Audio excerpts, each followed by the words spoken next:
So I've been playing the finals pretty heavily for the last year, and it's been really awesome to see lately that there's been a lot of big streamers who have been advertising the game. With the motivation of growth and wanting to make this game have as healthy of a player base as possible, I felt like it would be fitting to make a list of, a few things that I have learned and practiced over the last year that I feel like would make quite a difference in your game. So for those who are just learning the game, just getting started, or for those who have been playing for a while and maybe haven't learned some of these things, I hope that it actually makes a difference for you. Now, number one, we're going to start off with using jump pads for cash out manipulation. Jump pads are so awesome because not only can you use them to move around, obviously, and then move your team as well, but you can use these things to launch cash outs, move them wherever you want. Most of the time the results are pretty normal, but you do have those one-offs where the cash out goes, quite a bit. It's much easier to defend a cash out that's in the open as opposed to a cash out, that's in a corner or against a wall in a small building, where sometimes you can get either trapped in or it's hard to kind of break in. So being able to take a cash out, move it out into the open to make it easier to attack from all angles as well as defend from all angles, it makes it much easier to be successful in this game. I guarantee you that.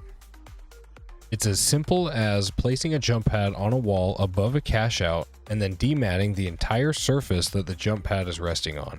This is one simple thing that mediums can do, and it sets your team up for a lot of successful cash outs.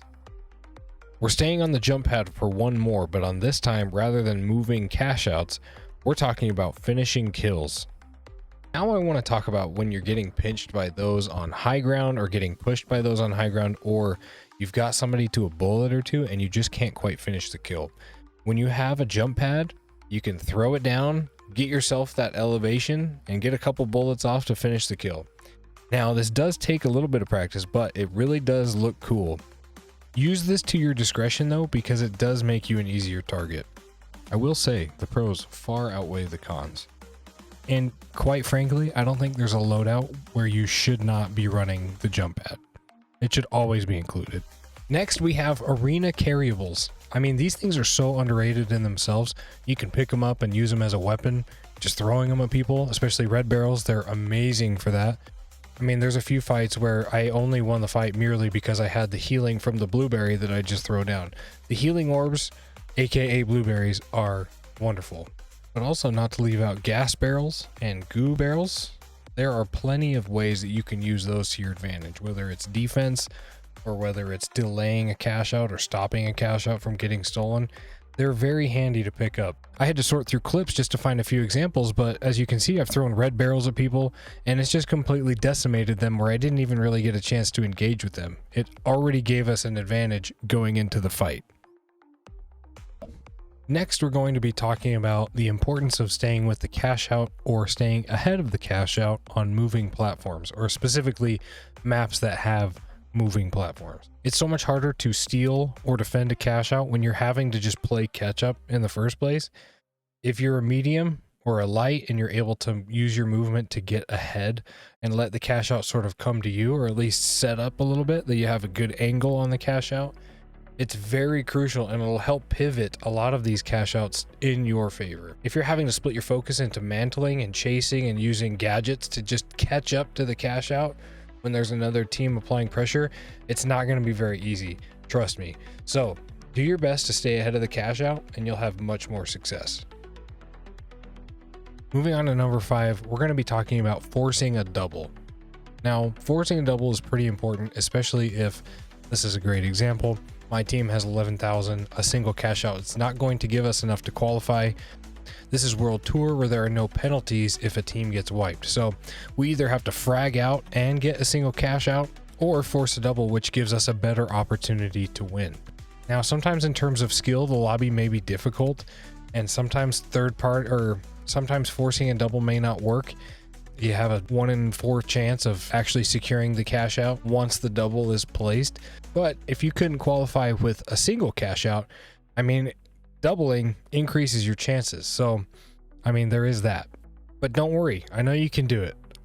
I mean, as long as you've got good communication with your team, you can coordinate your attack and coordinate your strategy through either voice chat or text, or even just pings if you don't have anything better. It's possible. And this video is a prime example. We didn't think we were going to win whatsoever, but we did. And coming in at number 6, we have third partying and avoiding staggered cashouts. This video is a prime example of what happens when you have 2 staggered of cashouts. My team is almost done wrapping up C, and we just wiped the team that were fighting us. We hear gunfire over at D, so we decide to wander over to kind of clean up the remains of this fight. Now, fortunately, we had caught Pink, who just got finished wiping Orange, and they were all super low. It hadn't even healed yet, and I was able to just clean up all of them with a CL40. Don't fight over vaults, fight over cashouts, and you will have much less staggering. Next, at number 7, is a pretty simple one, but it makes a huge difference. For all of my mediums, I want you to put those who you defib in a good position. Too many times we defib people out in the open or a spot where they can get trapped and easily killed again. I don't think anybody enjoys when they immediately get defibbed and then they're just killed again, and then you're waiting on your defibs to now charge. If you can provide any opportunity for your teammates to go somewhere after you defib them, such as putting a jump pad nearby, or when you defib them, you drop them down a couple floors and then seal up the ceiling.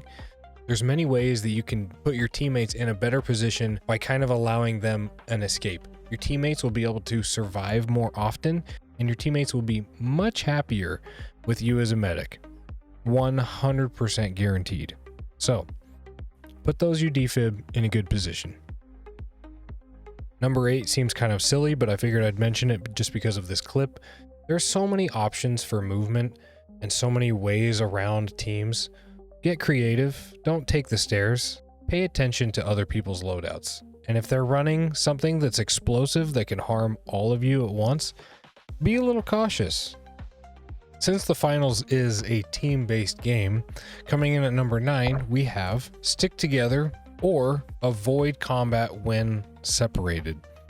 This is extremely crucial because, again, you have 3 players, at least in cash out modes.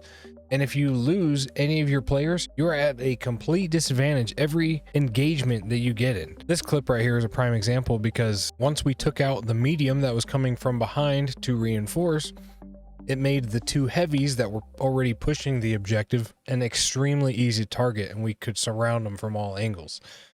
So it wasn't a good scenario to be in for those 2 heavies. I don't care what you got to do, but just avoid combat when you're solo. And last but not least, bringing up the rear, we have number 10. Check teammate loadouts and adjust accordingly. You can press J, I don't know what the key is on controller, to toggle the loadout so you can see what your team is bringing in, which is nice because if you have multiple people running the same class, like 2 heavies, you know, it may be beneficial to have one of you running healing emitter if neither of you have it equipped. If you check your teammates' loadouts and adjust, this gives you opportunity to have the most versatile loadout to counter anything that you may come across. And especially in a ranked tournament, this is super crucial because you can't use anything in your reserve mid-round. So you go in with whatever you choose, and that's what you have to stick with for the rest of the round. So check your teammates' loadouts and suffer less. So there you have it. 10 things that'll take you from mid to menace. If there's anything that helped you, let me know down in the comments. And if you enjoyed the video, drop a like. And if you want to see more, subscribe. It always goes a long way. Thank you all so much for watching. We'll see you in the next one.